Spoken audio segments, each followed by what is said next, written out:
Which simulation solver to use? Well, if you go to, once you have simulation add-in loaded, if you go to simulation options, you will see the two different options here. If we go to default options solver, automatic chooses between FFE plus and Intel Direct Sparse.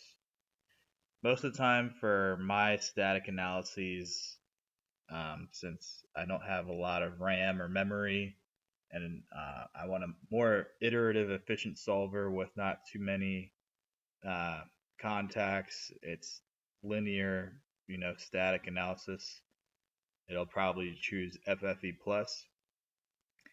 If you have a very powerful machine, you need definite convergence. Your iterations aren't converging, and you want to speed it up. You got plenty of memory.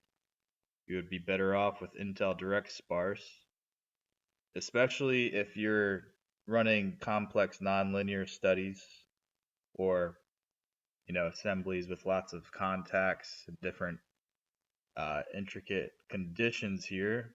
So that's the key difference, really. Um, just wanted to share those solver details. So thanks for watching. Subscribe to the channel.